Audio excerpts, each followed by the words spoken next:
បើសិនជាឥឡូវហ្នឹងអ្នកនរគ្នាមានអារម្មណ៍ថាខ្លួនឯង lonely អ្នកនរគ្នាបាក់ទឹកចិត្តអត់ចង់បន្តដំណើរទៅមុខទៀតទេនិយាយចំទៅមានអារម្មណ៍ថាហត់បើសិនជាមានមនុស្សណាម្នាក់ដែលយល់ពីយើងហើយអាចអោបយើងបាននៅក្នុងខណៈពេលហ្នឹងប្រកាសជាល្អមែនអត់អូខេស្វាគមន៍អ្នកនរគ្នាមកកាន់វីដេអូនេះខ្ញុំចង់ប្រាប់ថាអ្នកនរគ្នានឹងអត់មានអារម្មណ៍ថា lonely ទៀតទេបន្ទាប់ពីអ្នកនរគ្នាបានស្ដាប់វីដេអូនេះហើយខ្ញុំពិតជា sorry អ្នកនរគ្នាខ្លាំងមែនតើដែលខ្ញុំ late ក្នុងការដែល upload វីដេអូឲ្យអ្នកនរគ្នានៅពេលដែលខ្ញុំទៅមើលវីដេអូចាស់ៗរបស់ខ្ញុំខ្ញុំឃើញ comment អ្នកនរគ្នាសុំវីដេអូថ្មីច្រើនខ្លាំងមែនតើដោយសារតែខ្ញុំរវល់ផងអីផងណា sorry អ្នកនរគ្នាខ្ញុំនឹងព្យាយាមចេញវីដេអូឲ្យបានច្រើនតាមដែលអាចធ្វើទៅបានអូខេអ្នកនរគ្នាមានដែរឆ្ងល់អត់ហេតុអីបានជាពេលខ្លះអ្នកនរគ្នាមានអារម្មណ៍ថាហត់អ្នកនរគ្នាមានអារម្មណ៍ថាបាក់ទឹកចិត្តឬក៏ feel lonely sometime វាមិនមែនរហូតទេប៉ុន្តែវាយូរៗម្ដងតែហ្នឹងមកពីមូលហេតុអីយើងអាចថាពេលខ្លះមកពីអ្នកនរគ្នា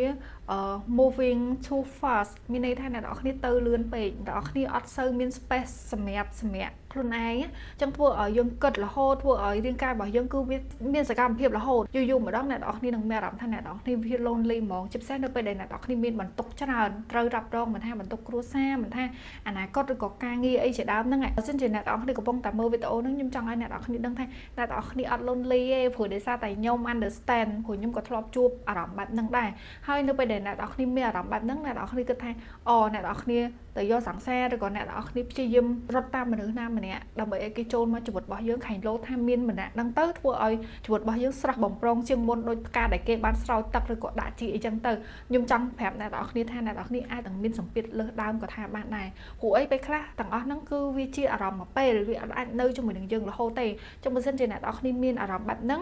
ចំណុចដំបូងគឺអ្នកនរគ្នាអាចអនុញ្ញាតឲ្យខ្លួនឯងបានសម្រាកដែលយើងតែងតែនិយាយលេងថាសាកថ្មជីវិតអីអញ្ចឹងណាយេព្រោះអីពេលខ្លះអ្នកនរគ្នាអាឡែងតែរត់តាមលុយខ្លាំងពេកក៏អ្នកនរគ្នាភ្លេចគិតថាជីវិតរបស់យើងក៏អស់ថ្មដែរជីវិតរបស់យើងក៏ត្រូវការអីដែលត្រូវសាកថ្មឲ្យដែរហើយវាអត់នៅជាមួយនឹងយើងរហូតទេអារម្មណ៍ឯកាមួយហ្នឹងតិចទៀតទៅពេលដែលអ្នកនរគ្នាសាកថ្មពេញហ្នឹងគឺវាផុតហើយបើសិនជាអ្នកនរគ្នាមានអារម្មណ៍ថាសង្ស័យជាមួយនឹងខ្លួនឯងអ្នកនរគ្នាកំពុងតែគិតថាតើអ្វីដែលយើងកំពុងធ្វើហ្នឹងគឺត្រឹមត្រូវនៅវាជាអីដែលយើងស្រឡាញ់នៅឬក៏មានអារម្មណ៍ថាស្ទាក់ស្ទើរអត់ទាន់ចេញជាលទ្ធផលអីយើងតែងតែមានសំណួរទាំងអស់ហ្នឹងកើតឡើងជាពិសេសនៅពេលដែលមិត្តភ័ក្តិយើងឬក៏មនុស្សដែលមានអាយុតំណាលយើងគេសល់នេះសល់នោះតែយើងអត់ទាន់សល់អីដោយសារតែយើងមានបន្ទុកច្រើនជួយទៅកាន់ក្រុមគ្រួសារឬក៏មានប្រការណាមួយដែលយើងត្រូវចំណាយរហូតចំណាយរបស់យើងធំជាងចំណូលចង់ឲ្យអ្នកនរគ្នាសម្រាប់ការគិតមកផ្លែតហើយអ្នកនរគ្នាក៏លេចទៅមើលជីវិតរបស់យើងកាលពី10ឆ្នាំមុនតើជីវិតក្នុងពេលឥឡូវហ្នឹងគឺជាអីដែលយើងប្រាថ្នាកាលពីមុន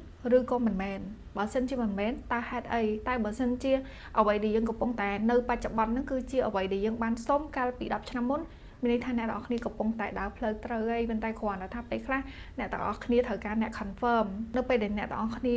យកខ្លួនឯងទៅប្រៀបធៀបជាមួយនឹងនរណាគេម្នាក់វាអត់បានធ្វើឲ្យជីវិតរបស់យើងល្អប្រសើរជាងមុនទេប៉ុន្តែវាទៅជាមានអារម្មណ៍ថាខ្លួនឯងអន់ទៅវិញពីច្រើនគឺនៅពេលដែលយើងចាប់ផ្ដើមកើតការប្រៀបធៀបគឺយើងតែងតែមានអារម្មណ៍បែបហ្នឹងប៉ុន្តែអ្នកនរគ្នាត្រូវដឹងថាជីវិតរបស់យើងរាល់ថ្ងៃអត់មានអ្នកណាគេមកដឹងឮជីវិតយើងអត់មានអ្នកគេមកសុខទុក្ខជាមួយនឹងយើងឬក៏អត់មានអ្នកណាគេដែលមកស្គាល់យើងច្បាស់ទេសង្សារអ្នកនរគ្នាមានមិត្តភ័ក្តិដែលស្រឡាញ់យើងខ្លាំងប៉ុណ្ណាក៏ដោយសូម្បីតែឪពុកម្ដាយយើងតែគាត់អត់បានដឹងថាក្នុងខ្លួនយើងកំពុងតែគិតអីឬក៏យើងកំពុងតែចង់បានអីដរាបណាយើងអត់និយាយអញ្ចឹងវាមានហេតុផលអីដែលយើងត្រូវតែគិតពីអ្នកដទៃច្រើនពេកសូមត្រឹមថាអ្វីដែលយើងកំពុងធ្វើគឺជាអ្វីដែលយើងកំពុងតែចង់បានឬក៏យើងបានសុំវាកាលពីអតីតកាលនោះប៉ុន្តែគ្រាន់តែថាយើងអត់ទាន់បានឆ្លុះបញ្ចាំងនៅលទ្ធផលនេះពេលបច្ចុប្បន្នហ្នឹងដោយសារតែយើងអាឡែងតែរវល់ជាមួយនឹងអ្នកដទៃភ្លេចគិតជាមួយនឹងខ្លួនឯងថាតាមពិតជីវិតដែលខ្ញុំកំពុងរស់នៅរាល់ថ្ងៃនេះគឺជាជីវិតដែលខ្ញុំធ្លាប់ប្រាថ្នាកាលពីក្មេងគឺជាជីវិតដែលខ្ញុំធ្លាប់សុំប៉ុន្តែពេលខ្លះអ្នកនរគ្នាភ្លេចយ៉ាអខស្បីតែខ្ញុំក៏ធ្លាប់អញ្ចឹងដែរអ្នកនរគ្នាពេលខ្លះយើងគិតថ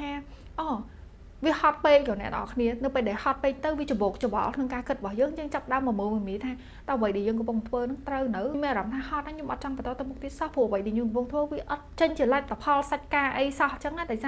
ព្រោះអីមិត្តភ័ក្តិខ្ញុំសល់ច្រើនណាសល់ផ្ទះសល់ឡានសល់ដីសល់អីមកកណ្ដុំតែសម្រាប់ខ្ញុំមានតែសបកខ្លួនសំខាន់យើងនឹងមានអារម្មណ៍បែបហ្នឹងប៉ុន្តែយើងអាចប្រៀបធៀបដំណើរជីវិតរបស់យើងទៅកាន់មនុស្សណាម្នាក់ដែលផ្សេងពីយើងបានហើយព្រោះដោយសារកលៈទេសៈមនុស្សគឺខុសគ្នាអញ្ចឹងគ្រាន់តែខ្ញុំចង់ឲ្យអ្នកនរគ្នាដឹងថាបើសិនជា10ឆ្នាំមុន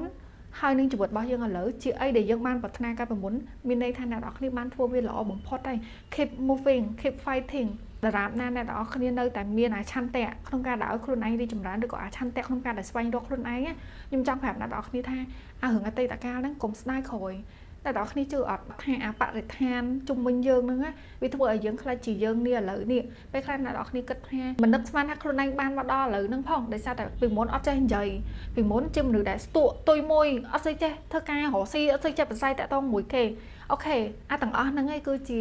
ាបទពិសោធន៍ជីវិតដែលយើងជួបភាពជូរចត់ជួបការមើងងាយជួបការបៀតបៀនផ្សេងដែលធ្វើឲ្យយើងនឹងអាប់ដេតខ្លួនឯងមកដល់ឥឡូវហ្នឹងទាំងអស់ហ្នឹងគឺជា experience ជីវិតដែលលុយអាចទិញបានទេអ្នកនរគ្នាពេលខ្លះយើងគិតតែមុខថាយើងអត់សល់លុយប៉ុន្តែយើងភ្លេចគិតថារយៈពេល10ឆ្នាំដែលយើងបានដើរមកដល់ឥឡូវហ្នឹងគឺយើងមានបទពិសោធន៍ពេញខ្លួនហ្មងដែលយើងអាចទៅចែករំលែកអ្នកផ្សេងទៀតដែលគាត់អត់ទាន់ដល់វ័យប្រហែលយើងឬក៏គាត់អត់ទាន់ជួបជីវិតដល់ចូលចិត្តដូចយើងអ្នកនរគ្នាឃើញអត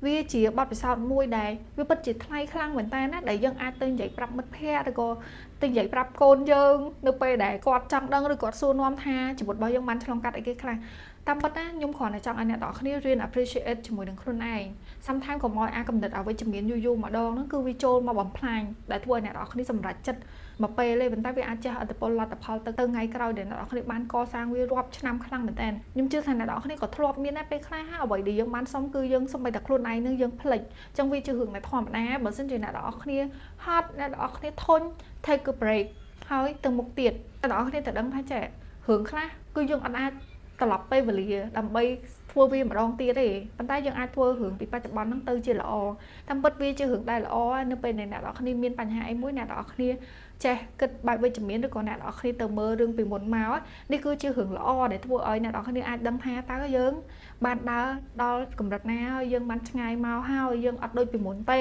at least ក៏យើងមានមនុស្សថ្មីចូលមកជីវិតរបស់យើងមានបទពិសោធន៍ថ្មីឬក៏យើងមានកន្លែងការងារថ្មីដែលទោះជាយើងមិនទាន់សល់លុយអីធំដុំដូចគេប៉ុន្តែយើងបានស្គាល់កន្លែងល្អមេល្អអីចឹងទៅអ្នកនរគ្នាតាមពិតណាការគិតវិជ្ជមានគឺវាពិតជាសំខាន់ខ្លាំងណាវាអាចផ្លាស់ប្ដូរជីវិតរបស់យើងការគិតនឹងខ្លាចជាការពិតខ្ញុំអត់ដឹងថាអ្នកនរគ្នាយល់អំពីរឿងហ្នឹងអត់ទេប៉ុន្តែជីវិតយើងមកដល់សប្តាហ៍ហ្នឹងគឺដោយសារតែការគិតកាលពីកន្លងមកដែលអ្នកនរគ្នាធ្លាប់សម័យចង់បានណាពីនាំឲ្យអ្នកនរគ្នាមកដល់បច្ចុប្បន្នហ្នឹងអញ្ចឹងព្យាយាមគិតអីដែលល្អហើយព្យាយាមនិយាយពាក្យល្អទៅកាន់ខ្លួនឯងមិនយូរមិនឆាប់ទេអ្វីដែលយើងចង់បានអ្វីដែលយើងសម័យអ្វីដែលយើងធ្លាប់សុំហ្នឹងគឺយើងនឹងបានគ្រាន់តែថា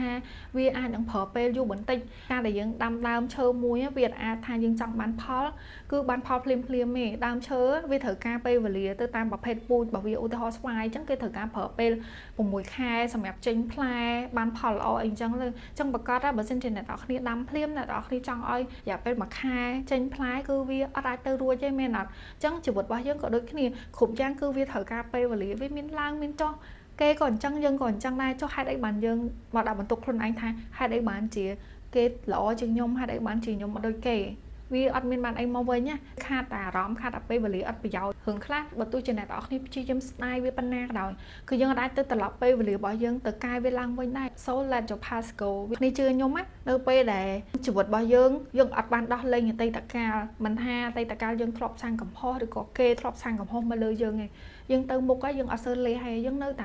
ែមានចិត្តគិតឃើញអារឿងដែលធ្វើឲ្យយើងដុតដាមហ្នឹងជាប់ជានិច្ចហ្មងធ្វើឲ្យយើងវាអត់សូវមានធម៌ពលពេញលេញក្នុងការប្រកបការងារឬក៏ធ្វើអីមួយដែលយើងកំពុងតែធ្វើហ្នឹងគឺបានប្រសិទ្ធភាពខ្ពស់ហើយខ្ញុំជឿហ្មងនៅពេលដែលការផ្ដោតអារម្មណ៍របស់យើងអត់មូលលទ្ធផលរបស់យើងក៏អត់ទទួលបានផលល្អដែរអ្នកនរគ្នាអញ្ចឹងខ្ញុំតែងតែប្រាប់ថារឿងអតីតកាលគឺបំភ្លេចវាចោលទៅហើយចាប់ផ្ដើមសាងអីដែលថ្មីអ្នកនរគ្នាជឿខ្ញុំទៅក្នុងវ័យរបស់មនុស្សយើងតម្រាំមកដល់បច្ចុប្បន្នភាពហ្នឹងគ្រប់គ្នាសុទ្ធតែធ្លាប់សាងកំហុសទាំងកំហុសហ្នឹងចេតនាឬក៏អចេតនាក្តីគ្រប់គ្នាសុទ្ធតែមានកំហុសបើអ្នកនរគ្នាអត់ជឿទេអ្នកនរគ្នាទៅដើរសួរគេទៅថាពីមុនមកឯងធ្លាប់សាងកំហុសអត់ពីមុនមកហែងដែរស្ដាយក្រោយអត់ពីមុនមកបើសិនជាហែងអាចកែពេលវេលាបានគឺហែងនឹងធ្វើបែបណាបើសិនជាអ្នកនរគ្នាអត់សាងកំហុសទេអ្នកនរគ្នាក៏រត់ត្រូវអត់ឃើញដែររហូតមកដល់ឥឡូវហ្នឹងបើសិនជាអ្នកនរគ្នាអត់ទាន់ចាស់ទុំគ្រប់គ្រាន់អ្នកនរគ្នាក៏អត់ដឹងដែរថាពីមុនមករឿងហ្នឹងវាជាការសាងកំហុសរបស់ខ្ញុំតែរឿងហ្នឹងបើសិនជាខ្ញុំឥឡូវខ្ញុំនឹងអត់ធ្វើរឿងហ្នឹងទេយេដោយសារតែពីមុនហ្នឹងយើងក្មេងឥឡូវហ្នឹងយើងចាស់ទុំហើយយើងជួបរឿងរ៉ាវជីវិតច្រើនអីអញ្ចឹងទៅធ្វើឲ្យយើងដឹងថាតាមពិតរឿងហ្នឹងវាមិនគួរទៅច្បាប់ហ្នឹងសោះហើយវាពិតថាទោះជាយើងស្ដាយក្រោយប៉ុណ្ណាក៏វាអាចធ្វើអីបានដែរមែនអត់ត្រឹមតែធ្វើពីឥឡូវហ្នឹងឲ្យល្អបំផុតទៅបានហើយសូអញ្ចឹងខ្ញុំសង្ឃឹមថាវីដេអូនេះជួយអ្នកនរគ្នាបានច្រើនខ្លាំងមែនតើជួបគ្នាជួយនឹងវីដេអូក្រោយអរគុណអ្នកនរគ្នាបាយបាយ